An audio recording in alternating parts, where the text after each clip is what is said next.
प्यारे नाज़रीन, पिछली वीडियो में हमने कयामत के दिन के भयानक मंजर का जिक्र किया था कि वह दिन ऐसा दिन होगा कि बाप अपने बेटे को छोड़ देगा, बीवी अपने शौहर से दूर भागेगी, भाई बहन को पहचानने से इनकार करेगा, चारों तरफ नफसी नफसी का आलम होगा, लोग अपने पसीने में डूबे होंगे। मगर उसी बड़े मैदान में एक हस्ती सबके लिए पुकार रही होगी, हमारे आका दोनों जहां के सरदार हजरत मोहम्मद सल्लल्लाहु अलैहि वसल्लम, जिनकी जुबान मुबारक पर यह अल्फाज होंगे, या रब उम्मती उम्मती। हुजूर सल्लल्लाहु अलैहि वसल्लम अल्लाह ताला से सिफारिश करेंगे और फिर हिसाब व किताब का आगाज होगा। सबसे पहला सवाल नमाज के बारे में होगा, जैसा कि रसूलुल्लाह सल्लल्लाहु अलैहि वसल्लम ने फरमाया, कयामत के दिन सबसे पहला हिसाब नमाज का होगा। अगर नमाज दुरुस्त हुई तो बाकी आमाल भी दुरुस्त होंगे, और अगर नमाज खराब हुई तो बाकी आमाल भी खराब होंगे। उसके बाद और 5 सवालात पूछे जाएंगे। अपनी उम्र कहाँ गुजारी, अपनी जवानी कहाँ खर्च की, अपने माल को कहाँ से कमाया और कहाँ खर्च किया, और अपने इल्म पर कितना अमल किया। उसके बाद आमाल का वजन होगा, जिसका पलड़ा भारी हुआ वह जन्नत का हकदार होगा, और जिसका पलड़ा हल्का हुआ उसका अंजाम जहन्नम होगा। फिर पुल सिरात का मरहला आएगा।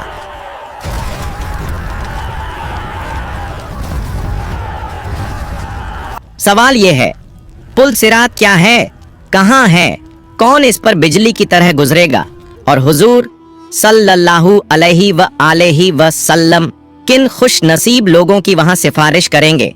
आज की वीडियो में हम इन्हीं सवालात के जवाबात जानेंगे, तो इस वीडियो को आखिर तक जरूर देखिएगा। नाज़रीन, पुल सिरात से पहले एक और मरहला आता है जिसे हौज़े कौसर कहा जाता है। ये हौज महशर के मैदान में होगा। जब हिसाब किताब खत्म हो जाएगा तो लोगों का गर्मी से बुरा हाल होगा। उसी वक्त उन्हें हजरत मोहम्मद सल्लल्लाहु अलैहि वसल्लम का हौज नजर आएगा, जिस पर आप सल्लल्लाहु अलैहि वसल्लम खड़े होंगे और अपनी उम्मत को पानी पिलाएंगे। हमारे प्यारे नबी सल्लल्लाहु अलैहि वसल्लम ने इरशाद फरमाया, बिला शुबहा हौज का पानी दूध से ज्यादा सफेद, शहद से ज्यादा मीठा और बर्फ से ज्यादा ठंडा है। इसकी खुशबू कस्तूरी से बढ़कर और इसके पास रखे हुए प्याले सितारों की तादाद से ज्यादा है। जो इंसान इससे पिएगा वह कभी प्यासा न होगा, और इससे पीकर जाने वाला इंसान हमेशा सैराब रहेगा। रिवायत में आता है कि नेक लोग पुल सिरात उबूर करने से पहले हौज से जाम पिएंगे, और कुछ लोगों को उनके गुनाहों की वजह से पुल सिरात उबूर करने के बाद हौज से पिलाया जाएगा, ताकि पुल सिरात उबूर करके गुनाहों से पाक हो जाए और फिर हौज से पानी पिए। हौजे कौसर के बाद पुल सिरात का पुल आता है। पुल सिरात एक ऐसा पुल है कि जिससे हर इंसान को जन्नत में दाखिल होने के लिए गुजरना पड़ेगा। यह पुल जहन्नम के ऊपर बनाया गया है, जो बाल से बारीक और तलवार से ज्यादा तेज होगा। हजरत अब्बू सईद खुदरी रज़ियल्लाहु अन्हु से रिवायत है कि रसूलुल्लाह सल्लल्लाहु अलैहि वसल्लम से पूछा गया, या रसूलल्लाह पुल सिरात कैसा होगा। रसूलुल्लाह सल्लल्लाहु अलैहि वसल्लम ने फरमाया, वह एक फिसलने का मकाम होगा। वहाँ कांटे और आंकड़े होंगे। जैसे नज़्द में एक कांटा पाया जाता है जिसे सदान कहते हैं, यानी जिसका सिरा टेढ़ा होता है। मोमिन उस पुल से गुजरेंगे, मगर सबकी रफ्तार मुख्तलिफ होगी। कुछ पलक झपकने की रफ्तार से गुजरेंगे, कुछ बिजली की तरह तेजी से, कुछ परिंदों की तरह, कुछ घोड़ों की तरह और कुछ ऊंटों की तरह। उनकी रफ्तार में फर्क उनके आमाल की वजह से होगा। कुछ लोग आसानी से जहन्नम से बचकर पार हो जाएंगे, कुछ को झक्म लगेंगे लेकिन वह पार हो जाएंगे, और कुछ लोग जख्मी होकर जहन्नम में गिर जाएंगे। एक मर्तबा हजरत सैयदना काबुल अहबार रहमतुल्लाहि अलैहि ने एक आयत की वजाहत की। फिर फरमाया, तुम जानते हो कि दोजख पर लोगों का गुजर किस तरह होगा। फिर खुद ही फरमाने लगे, जहन्नम लोगों पर ऐसे जाहिर होगा गोया चर्बी की तह जमी है। जब नेक व बद के कदम उस पर जम जाएंगे तो एक मुनादी नदा देगा, ऐ जहन्नम अपने असहाब पकड़ ले और मेरे असहाब छोड़ दे। फिर जहन्नम में जाने वाले उसमें गिरने लगेंगे, और वह उन्हें इस तरह पहचान लेगा जैसे कोई बाप अपने बेटे को पहचानता है। मोमिन उसे इस तरह पार कर लेंगे कि उनके कपड़ों पर कोई निशान नहीं होगा। पुल सिरात हर एक के लिए बाल से ज्यादा बारीक नहीं होगा। बल्कि जिसके लिए अल्लाह करीम चाहेगा उसके लिए यह वसीय व अरीज वादी की तरह होगा। जैसा कि हजरत सैयदुना सईद बिन अब्बू हिलाल रहमतुल्लाहि ताला अलैहि ने फरमाया, मेरे पास यह बात पहुंची है कि कयामत के रोज पुल सिरात कुछ लोगों पर बाल से भी ज्यादा बारीक होगा और कुछ के लिए कुशादा वादी की तरह होगा। सबसे पहले पुल सिरात पर नबी सल्लल्लाहु अलैहि व आलिहि व सल्लम गुजर फरमाएंगे, फिर और अंबिया व मुरसलीन, फिर यह उम्मत और उसके बाद दूसरी उम्मतें गुजरेंगी। रिवायत में आता है कि अल्लाह करीम ने हजरत सैयदुना दाऊद अलैहिस्सलाम से इरशाद फरमाया, ए दाऊद, क्या तुम जानते हो पुल सिरात पर सबसे तेजी से गुजरने वाले कौन होंगे? वह जो मेरे फैसले पर राजी रहे और जिनकी जुबानें मेरे जिक्र से तर रही हों।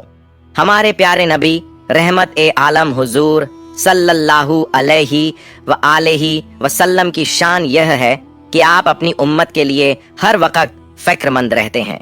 दुनिया में भी आप सल्लल्लाहु अलैहि व आलिहि वसल्लम ने अपनी उम्मत के लिए दुआएं की और कयामत के दिन भी जब सब अपनी जान की फिक्र में होंगे, आप अपनी उम्मत के लिए सलामती की दुआ फरमा रहे होंगे। फरमान मुस्तफ़ा सल्लल्लाहु अलैहि व आलिहि वसल्लम है, तुम्हारे नबी पुल सिरात पर खड़े रब्ब सल्लिम, ऐ रब्ब सलामती दे, ऐ रब्ब सलामती दे, दुआ फरमा रहे होंगे।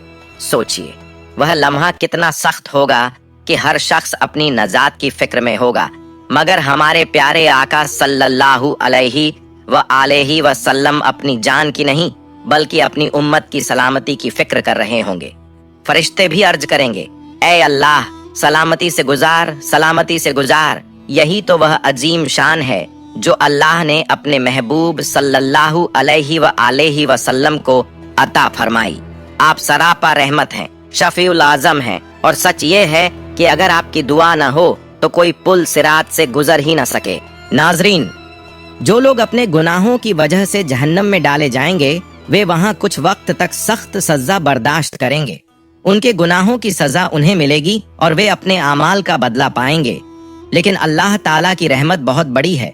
जब उनका अजाब पूरा हो जाएगा और वे पाक हो जाएंगे तो अल्लाह ताला अपनी रहमत से उन्हें जहन्नम से निकालकर जन्नत में दाखिल फरमा देगा। वहां वे हमेशा के लिए सुकून, आराम और खुशियों में रहेंगे और अल्लाह ताला की बेहिसाब रहमत उन पर साया करेगी। हजरत सैयदना अबू सईद खुदरी रज़ियल्लाहु अन्हु रिवायत करते हैं कि रसूलुल्लाह सल्लल्लाहु अलैहि व आलिहि वसल्लम ने फरमाया, जन्नत वालों में सबसे कम दर्जे वाले शख्स का हाल यह होगा कि अल्लाह ताला उसका रुख जहन्नम से फेर देंगे और जन्नत की तरफ कर देंगे। उसे एक घना और साया देने वाला दरख्त दिखाई देगा। वह अर्ज करेगा, ऐ मेरे रब, मुझे इस दरख्त के करीब कर दे ताकि मैं इसके साए में आराम कर सकूं। अल्लाह ताला फरमाएंगे, अगर मैं तुझे यह दे दूं तो क्या तू फिर कोई और सवाल नहीं करेगा? वह कहेगा, परवरदिगार, तेरी इज्जत की कसम, अब और कुछ नहीं मांगूंगा। फिर अल्लाह ताला उसे उस दरख्त तक पहुंचा देंगे। वह वहां आराम करेगा, वक्त गुजरता रहेगा। फिर उसे एक और दरख्त दिखाई देगा जो पहले से ज्यादा हरा भरा, साया देने वाला और फलदार होगा। वह फिर अर्ज करेगा, ऐ मेरे रब, मुझे इस दरख्त के करीब कर दे ताकि मैं इसके साए और फलों से फायदा उठा सकूं। अल्लाह ताला फरमाएंगे, क्या तू फिर कोई और सवाल नहीं करेगा? वह अर्ज करेगा, नहीं परवरदिगार, तेरी इज्जत की कसम। अल्लाह ताला उसे वहां भी पहुंचा देंगे। कुछ वक्त गुजरेगा, उसके बाद उसे एक ऐसा दरख्त दिखाई देगा जिसके साथ पानी भी बह रहा होगा। वह फिर अर्ज करेगा, ऐ मेरे रब, मुझे इस दरख्त के करीब कर दे ताकि मैं इसका साया, फल और पानी पा सकूं। अल्लाह ताला फरमाएंगे, क्या तू फिर कोई और सवाल नहीं करेगा? वह अर्ज करेगा, परवरदिगार, तेरी इज्जत की कसम, अब नहीं करूंगा। फिर अल्लाह ताला उसे वहां भी पहुंचा देंगे। फिर उसे जन्नत का दरवाजा दिखाई देगा। वह अर्ज करेगा, ऐ मेरे रब, मुझे जन्नत के दरवाजे तक पहुंचा दे ताकि मैं उसके करीब बैठकर जन्नत की रौनक और जन्नत वालों को देख सकूं। अल्लाह ताला उसे जन्नत के दरवाजे तक पहुंचा देंगे। वह जन्नत की खूबसूरती और नेमतें देखकर बेइख्तियार अर्ज करेगा, ऐ मेरे रब, मुझे जन्नत में दाखिल फरमा दे। अल्लाह ताला उसे जन्नत में दाखिल कर देंगे। जब वह अंदर जाएगा तो उससे कहा जाएगा, अब तू तमन्ना कर वह अपनी ख्वाहिशें बताएगा और अल्लाह ताला उसे याद दिलाते जाएंगे, यह भी मांग, यहाँ तक कि वह अपनी हर इच्छा बयान कर देगा। फिर अल्लाह ताला फरमाएंगे, तुझे तेरी सारी ख्वाहिशें दी गईं और उनके साथ 10 गुना ज्यादा भी। फिर वह अपने जन्नती महल में दाखिल होगा। वहां 2 हूरें उसका इस्तकबाल करेंगी और कहेंगी, सारी तारीफें उस अल्लाह के लिए हैं जिसने हमें तेरे लिए और तुझे हमारे लिए पैदा किया। वह खुशी से कहेगा, जो कुछ मुझे मिला है यह किसी और जन्नती को नहीं दिया गया। अंत में मैं अल्लाह से दुआ करता हूँ कि अल्लाह पाक हमें जहन्नम की आग से बचाए और जन्नत में दाखिल फरमाए। आमीन।